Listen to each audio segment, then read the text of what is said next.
ये कहानी आज के समाज की। एक बार एक हंस और हंसनी हरिद्वार के सुरमई वातावरण से भटकते हुए उजड़े वीरान और रेगिस्तान के इलाके में पहुंच गए। तभी हंसनी ने हंस से कहा कि हम लोग किस उजड़े इलाके में आ गए। यहाँ ना तो जल है, ना जंगल है और ना ही ठंडी हवाएं हैं। यहाँ तो हमारा जीना बहुत ही मुश्किल हो जाएगा। भटकते भटकते शाम हो गई तो हंस ने हंसनी से कहा कि किसी तरह आज की रात बिता लो, सुबह हम लोग हरिद्वार लौट चलेंगे। उसके बाद जब रात हुई तो हंस और हंसनी एक पेड़ में बैठ के आराम करने लगे। हंस और हंसनी जिस पेड़ में थे उस पेड़ पे एक उल्लू बैठा हुआ था और वो जोर जोर से चिल्ला रहा था। उस उल्लू की चिल्लाने की आवाज़ सुन के हंसनी ने हंस से कहा, यहाँ तो रात को सो भी नहीं सकते, ये उल्लू बार बार चिल्ला रहा है। तभी हंस ने हंसनी को समझाते हुए कहा कि किसी तरह आज की रात गुजार लो, सुबह होते ही हम लोग हरिद्वार वापस लौट चलेंगे। मुझे अब समझ में आ गया कि ये इलाका इतना वीरान क्यों है। ऐसे उल्लू जिस इलाके में रहेंगे वो तो वीरान और उजड़ा ही रहेगा।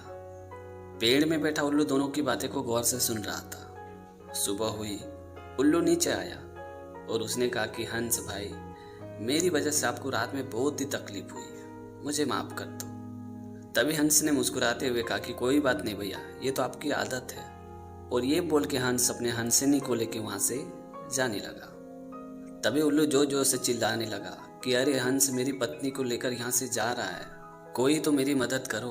और ये बोल के उल्लू जोर जोर से चिल्लाने लगा। ये बात सुनते हंस ने उल्लू से कहा कि ये क्या बकवास कर रहे हो, हंसनी मेरी पत्नी है, मेरे साथ आई थी और ये मेरे साथ ही तो जा रही है, मैं तुम्हारी पत्नी को लेके कहाँ भाग रहा हूँ। तभी उल्लू ने हंस से कहा कि तुम चुप रहो, तुम्हारी बकवास मुझे नहीं सुननी है, ये हंसनी मेरी ही पत्नी है।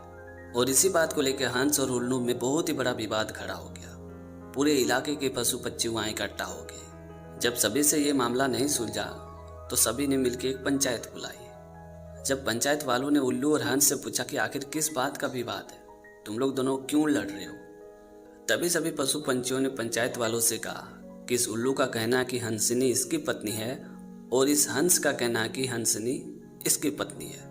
बस इसी बात को लेकर दोनों सुबह से लड़ रहे हैं। अब आप लोग ही फैसला कीजिए कि यह हंसनी किसकी पत्नी है। उन सभी पशु पंछियों की बात सुनने के बाद पंचायत वाले आपस में बात करने लगे कि भाई ये तो बात सही है कि हंस की पत्नी हंसनी ही है, लेकिन ये हंस और हंसनी थोड़ी देर बाद तो गांव से चले जाएंगे, हमारे बीच तो इस उल्लू को ही रहना है। अगर हम लोग इस उल्लू के हक में फैसला नहीं सुनाया तो इस उल्लू के समाज वाले हमें बहुत ही परेशान करेंगे, इसीलिए फैसला हमें उल्लू के हक में ही सुनाना पड़ेगा।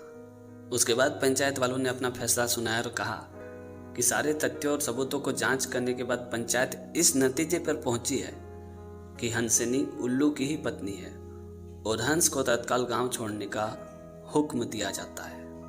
ये बात सुनते हंस बहुत ही हैरान हो गया। वो रोने लगा, चिल्लाने लगा, चीखने लगा और कहने लगा कि पंचायत ने गलत फैसला सुनाया है, हंसनी मेरी पत्नी है और उल्लू ने मेरी पत्नी ले ली है, कोई तो मेरी बात सुनो, कोई तो मेरी मदद करो। पर किसी भी पशु पंछी ने हंस की बात नहीं सुनी और सभी अपने अपने घर पे वापस लौट गए। उसके बाद हंस भी रोते रोते वहाँ से जा ही रहा था कि उल्लू ने आवाज़ लगाई कि जरा यहाँ आओ, मुझे तुमसे कुछ बात करनी है। तभी हंस ने रोते हुए उल्लू से कहा कि अब क्या बात करनी है, मेरी पत्नी को तो तुमने ले ही लिया है, अब क्या मेरी जान लोगे, अगर वो चाहिए तो वो भी ले लो।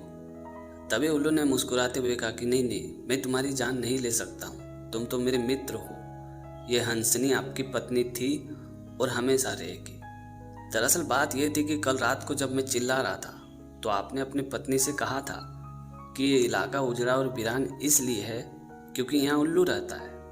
ये इलाका उजड़ा और वीरान इसलिए नहीं है क्योंकि यहाँ उल्लू रहता है, बल्कि ये इलाका उजड़ा और वीरान इसलिए है क्योंकि यहाँ ऐसे पंचायत रहते हैं जो उल्लुओं के हक में फैसला सुनाते हैं। और ये बोल के उल्लू वहाँ से चली गई।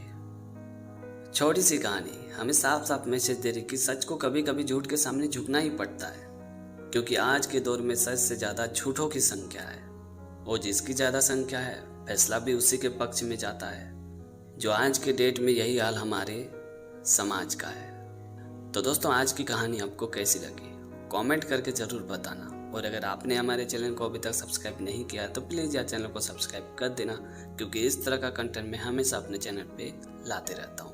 तो आज के लिए इतना ही। मिलते अगली वीडियो में एक नई टॉपिक के साथ, एक नई कहानी के साथ। तब तक के लिए जय हिंद, वंदे मातरम।